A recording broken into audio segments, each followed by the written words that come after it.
প্রথমেই বলি, আমরা তো আগের থেকে মহড়া দিয়েছিলাম যে আক্রমণ হবে, আমরা ধরেই নিয়েছিলাম, কারণ এর আগে অন্য কোনো ফ্লোটিলা যেতে পারেনি।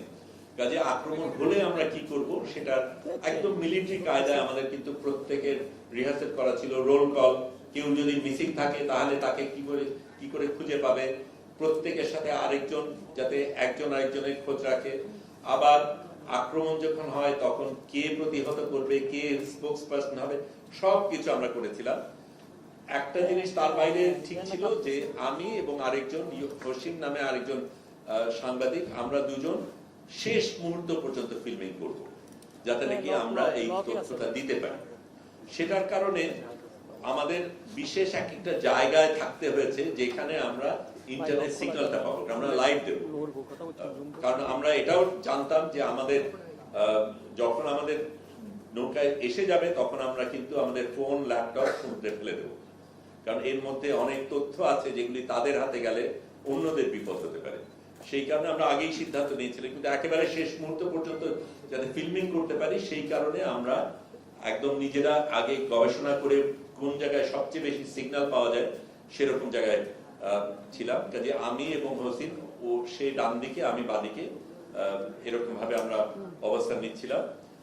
আমরা শুয়ে আছি, এটা তার আগের রাতে অনেক রাত পর্যন্ত আমাদের আপলোড করতে হয়েছে, কারণ আমরা জানি যে সেই রাতে হয়তো আক্রমণ হতে পারে। কাজে আমরা তখন আমাদের যত ডেটা আছে, তারপর আইক্লাউডে ব্যাকআপ করা, যা যা করার যতটা করতে চেষ্টা করছি। কাজে অনেক রাত পর্যন্ত জেগে 3টার দিকে ঘুমাতে গেছি। এবং এটাও বলা দরকার, আমাদের কিন্তু শোবার জায়গা ছিল না, কারণ এটাও একটা মজার জিনিস যে অনেক ধরনের বৈষম্য তো হয়, এমনকি ফ্লোটিলার ক্ষেত্রেও বৈষম্য হয়। সেটা কিরকম? কারণ আমরা তো ফ্লোটিলায় যাওয়ার আগে ইটালি ছাড়বো, ইটালি ছাড়ার আগে ইটালির ইমিগ্রেশন রয়েছে। সাংবাদিক হিসাবে আমাকে সবচেয়ে আগে দেওয়া হয়েছিল নাম দেওয়া টাওয়া ইত্যাদি। কাজে আমি একেবারে আগে যে ঠিক জায়গা বেছে নেবো ঠিক করা হলো। তারপরে শুনতে পারলাম ইউরোপিয়ানরা আগে যাবে, তারপরে মার্কিনিরা যাবে। আমি বাংলাদেশি হিসেবে সবচাইতে পরে উঠলাম, এবং যতক্ষণে আমি উঠেছি ততক্ষণে শোবার জায়গা নাই, মাটিতেও বেঁচেতেও শোবার জায়গা নেই। কাজে আমি যেখান থেকে আমরা ব্রডকাস্ট করি ওইখানে স্লিপিং ব্যাগ বসিয়ে করেছি, তাতে সুবিধা হয়েছে। কারণ যখন বলা হলো যে সিগন্যাল পাচ্ছি, কারণ রেডার দেওয়া আছে, আমরা 24 ঘন্টা কিন্তু আমরা মনিটর করছি। আমার নিজেরও ড্রোন ওয়াচ ছিল, ছাদে গিয়ে আমরা এদিক ওদিক তাকিয়ে দেখি ড্রোন আছে কিনা, কোনো কিছু হচ্ছে কিনা, রেডারের তথ্য পাই, অন্যদের থেকে আমরা সিগন্যাল নিচ্ছি। তখন হঠাৎ করে ওই সাইরেন বাজা শুরু করলো, এবং হুয়াইরা তখন বলছে এটা কিন্তু আসল, এটা মহড়া না। তখনই তেমন বুঝে ফেলেছি ঘটনা কি।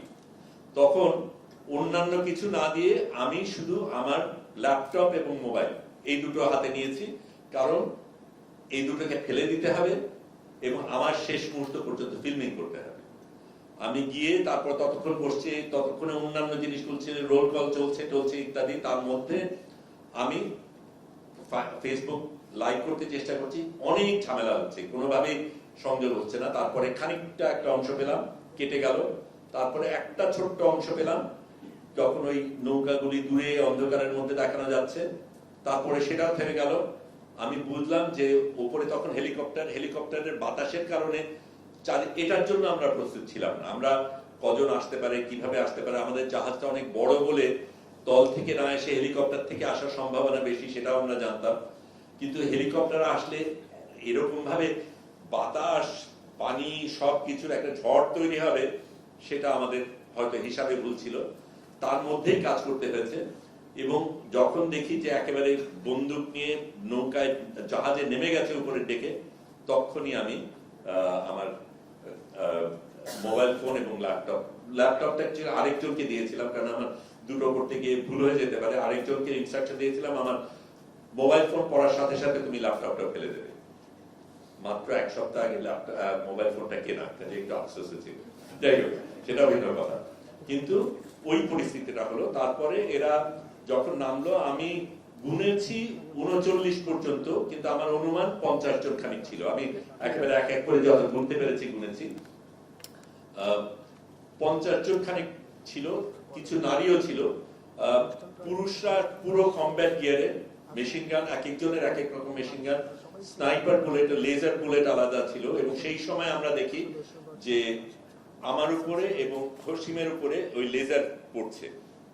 কাজে ঠিক মোবাইল ফোন ফেলে দেওয়ার আগের ঘটনা বলছি, লেজার ফোন কিন্তু আমাদের একদম কপালের উপর টার্গেট করা, তাড়াতাড়ি ফেলে দিলাম। তারপরে এটা ভয় দেখানোর জন্য করে কিনা সেটা জানি না, কিন্তু করেছে। যাই হোক, ওই জায়গায় ওটা করার পরে পরে আমরা দেখলাম যে যারা মানে পুরুষ যারা ছিল প্রত্যেকের কাছে বিভিন্ন ধরনের মেশিন গান, এক একজনের কাছে সাইলেন্সার আলা, আবার স্নাইপার আলা, প্রত্যেকটার উপরে সাইট আছে।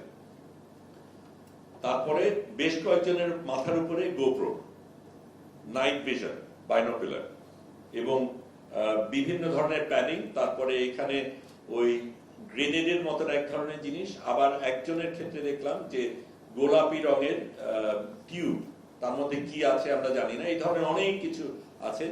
নারীরা যারা ছিল তাদের হাতেও বন্দুক ছিল, তারা কমব্যাট গিয়ারে ছিল না, তারা সিভিলিয়ান ক্লোথে ছিল, কিন্তু বন্দুক তাদের হাতে, প্রত্যেকের হাতেই বন্দুক ছিল। এইভাবে তারা নেমে সারা জিনিসটা দখল করে, আমাদের ভয় তো দেখাই, তারপরে কিভাবে কি করতে হবে সেগুলি বলে, তারপরে আমাদের এক এক করে ভেতরে নিয়ে যায়, নিয়ে আলাদা আলাদা ভাবে আমাদের বড় জাহাজ, কাজে অনেকগুলি জায়গার মধ্যে আমাদের আলাদা আলাদা ভাগ করে তারপরে পাহারা দেয়।